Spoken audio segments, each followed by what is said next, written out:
Hello Internet, I'm Dan. I'm Chas. This is the Wine and Serious Business Show, episode 53. We just checked. Good to see you. Yeah. We're back on the search for the Great American Riesling. We got 4 wines from Washington today.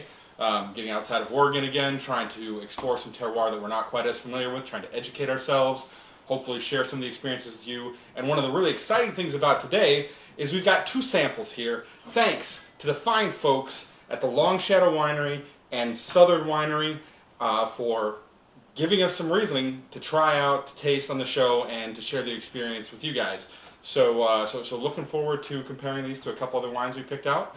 And thanks again for sending us this stuff. It's a lot of fun for us, and yeah, we appreciate that you care about our opinions. So what are we drinking? We're drinking Riesling from Washington. All Columbia Valley. Yeah. All Columbia Valley, all 2008.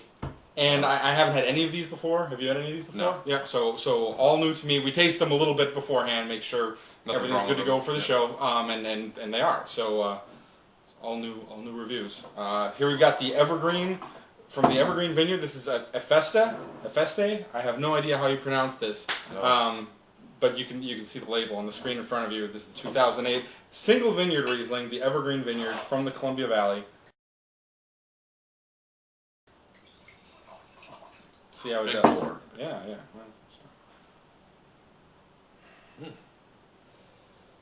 Well, a little bit of funky note on this. A little darker, nothing big and distracting. Yeah, a little bit of sweetness coming through too, right off the bat. You know, like a pleasing sweetness. Maybe like thick skins on a plum, or kind of like dusty skins on a white plum, or something like that. A little bit of honeycomb, maybe. And definite apple flavors. Starts out clean. There's a little bit of richness that runs all the way across the mid palate, but it's still got a nice lighter touch to it. It's just like a hint of richness with the acidity running along the sides of the mouth. Pretty well put together, I think. Yeah, it cleans up the acidity, cleans up pretty well, and there is almost like what you would call like a minerality, like a pumice feel is what it sort of reminds me of in the palate. Oh. On the sides of the cheeks once it's swallowed, and I like that. It's kind of cool. I said the flavors are, well, I guess all the flavors there intact. It's pretty balanced for what it is. Like there's not a ton of acidity. Mm-hmm. Yeah, well structured. And I like the texture on the mouth too. The acidity kind of has a slow build on the back, dries things out a little bit. It drifts a little bit at the end.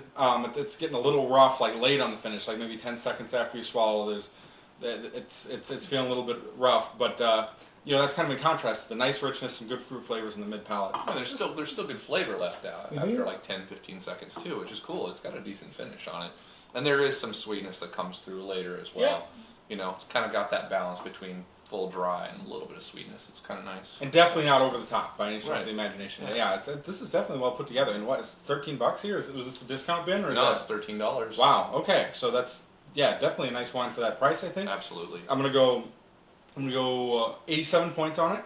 And pretty happy with it at that price. I think it's definitely worth checking out. I was feeling almost exactly the same. 87. I'll go 87 points. I was going to go like 86 plus, but 87 is really where it's at.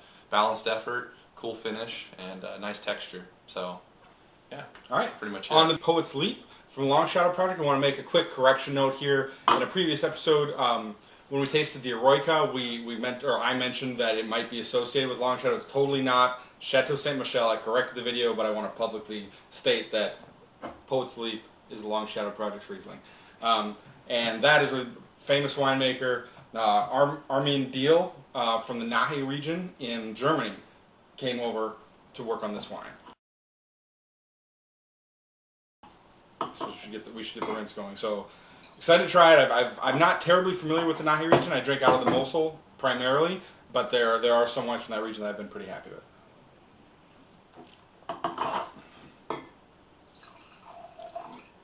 Good more? That's good. That's good. All right. Oh,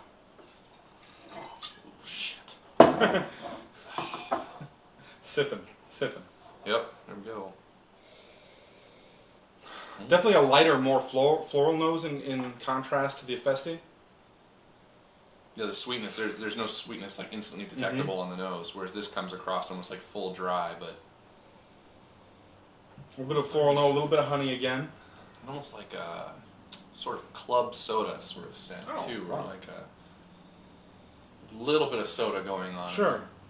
Kind of like light minerality or something. Yeah. And, compared to the light minerality. a little bit of limes, like a little bit of citrus on there too. Yeah. Kind of a delicate nose, but not faint. Like you Club definitely soda get and some lime. characteristics. Yeah, to it, totally.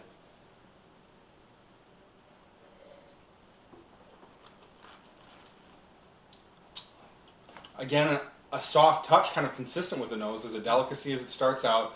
Hint of richness on the middle, but instead of running along the palate, as this one did, it just kind of sets on the back. And there's just this little bit of richness. And the acid slowly builds. I think the acidity is a little lower in this one, but it's balanced with the other characteristics. Right, the way the acidity builds on the finish is really remarkable. Like, you taste it, you swallow it, and I'm still getting, like, it almost feels like it's just lifting up the tongue, like pushing the tongue away from the top of the palate.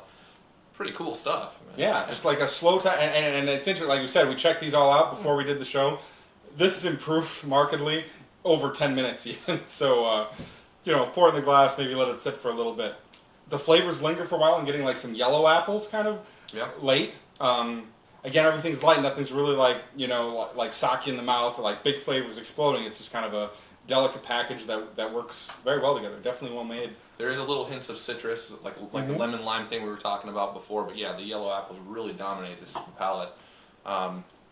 That's really all there is, though. But that said, the texture and the balance, the acidity, and like the way it reacts in the mouth is a really cool experience. Nice wine. Really nice wine. I'm gonna go 88 points on this. What pushes things up for me is I like a little more ripping acidity. Those of you who've been watching for a while know that. And this is a little more balanced. It's a little more delicate touch. So if that's more your thing, this could be a real winner for you. Yeah, this is a nice sipper. And this is right along my lines. I'm going to go 89 points on it. I like this quite a bit. And like Dan said, this has improved remarkably since we tasted it at the table. So. Yeah. So do yourself a favor. Give it 10 minutes in the glass, and it'll be much more enjoyable. So I'll try and take it easy on you for this next one. This is the Gilbert Cellars, also Columbia Valley, 2008. That's all I know about it. You don't know anything about them? I've never heard of these guys before. Needed to fill the show up a little bit more. Yeah. Didn't realize we were going to have 4 of them, and so got this as another 08 Columbia Valley Riesling. So $16 retail price. Rinse it down. That's about all I know about them. All right, take it easy on you there a little bit. Thank you. Whatever. At this point, I'm already feeling it. I'm like, woohoo! Big run today, right? So you're all exercised out. Yeah. Today, like 8.5 miles, and then took a nap, and went and washed my motorcycle, and that's about it. Drinking some wine, the good life. Yeah. Good life.